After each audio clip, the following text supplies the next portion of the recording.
High বন্ধুরা, আমি একটা লাউ কেনার জন্যে দেবীনগর চকে আমাদের গনি মিয়া ভাইয়ের জমির পাশেই একটা লাউয়ের বাগান। এখান থেকে গত পরশুদিন একটা লাউ নিয়েছিলাম, যে সুস্বাদু।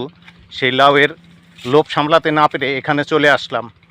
যিনি মালিক, তাকে বলার পরে সে বলল যে ভাই, আমার যাওয়ার সময় নাই, তিনি আরেকটি নতুন বাগান করতেছেন, আপনি নিয়ে যান, আপনার যেটা খুশি নিয়ে আসেন। মাত্র 40 টাকা দাম। দেখেন, প্রচুর লাউ আছে বাগানের ভিতরে। আমি এখান থেকে যেটা পছন্দ সেটা আমি কেটে নিয়ে যাব। মাত্র 40 টাকা দাম। ঠিক আছে, উনি বাজারে বিক্রি করে প্রতিদিন 40 টাকা করে। সেই হিসেবে আমাকে বলছে যে ঠিক আছে, দাম বেশি নাই, 40 টাকা। আমি টাকা দিয়ে আসছি, অ্যাডভান্স দিয়ে আসছি তাকে টাকা। এখন আমি আমার পছন্দ মতো লাউটা নিব। আপনারা বলে দেন কোনটা কাটবো। দেখেন দেখেন, প্রচুর লাউ, সুন্দর লাউ, দেখতেই অনন্য এবং খাইতে যে স্বাদ, অপূর্ব স্বাদ এই লাউ। দেখেন, আমি সাধারণত এই সবুজ লাউগুলো কিনি। সবুজ লাউ, এই যে একটা লাউ দেখা যাচ্ছে সবুজ রঙের, খুবই সুন্দর। হ্যাঁ, আর একটু দেখি এদিকে আছে কিনা। হ্যাঁ, এদিকে আরও সবুজ লাউ আছে, কিছু সাদা লাউ আছে। এগুলো আমার কাছে খুব একটা ভালো মনে হয় না। এবং মাটিতে, জমিতে প্রচুর পানি দেওয়া আছে, সুন্দর পানি দিয়ে, সার দিয়ে, হ্যাঁ, কীটনাশক ওষুধ দিয়ে সবসময় সুন্দর করে রাখে। তা আমি আসছি, আমি ওখানে যে লাউটা দেখছি ওটাই নিব। কয়েকটা ঘুরে ঘুরে দেখলাম, এর ভিতরে আমার কাছে এইটা এবং এইটা, এই দুইটা লাউই আমার কাছে পছন্দ হয়েছে।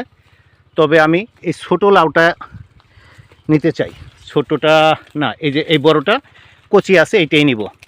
বন্ধুরা, এই লাউটা আমি কিনবো। আমি এখন হাত দিয়ে এই লাউটা কাটবো।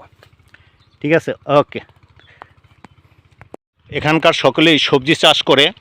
এখানে টমেটো, বেগুন, ওই পাশে গনিমি আর ভেন্ডি ক্ষেত, কচু ক্ষেত, এই যে আরও দেখা যায় কচু ক্ষেত। এখানে একটা লাউয়ের বাগান দেখা যাচ্ছে।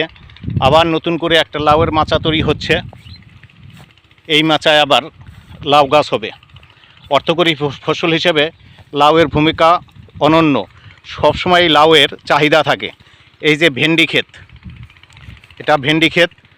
ওখানে এটা কি ক্ষেত দাদা? বরবটি। হ্যাঁ, এটা বরবটিরও চাহিদা থাকে, প্রচুর চাহিদা। এটা বরবটি ক্ষেত। সামনে এদিকে সব পাট ক্ষেত, ওই একটা ঢেঁড়স ক্ষেত। এদিকে পাট, কচু, শাক সবজির গাছে ভরপুর। ওখানে ধান হয়েছে, প্রচুর ধান। ওখানে বাউইতে বাসা করেছে তাল গাছে। এই জায়গাটা দেবীনগর চক, খুবই অপূর্ব সুন্দর। যারা গ্রামকে ভালোবাসেন তারা এখানে আসলে অনেক মজা পাবেন। ওকে, ধন্যবাদ।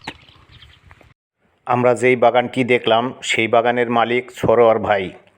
তিনি পুনরায় তার মাচা তৈরির জন্যে বাঁশ তৈরি করছে, বাঁশ দিয়ে মাচা তৈরি করবে নতুন বাগানের জন্য। সে খুবই ব্যস্ত মানুষ, তার সাথে কথা বলার সময় নেই।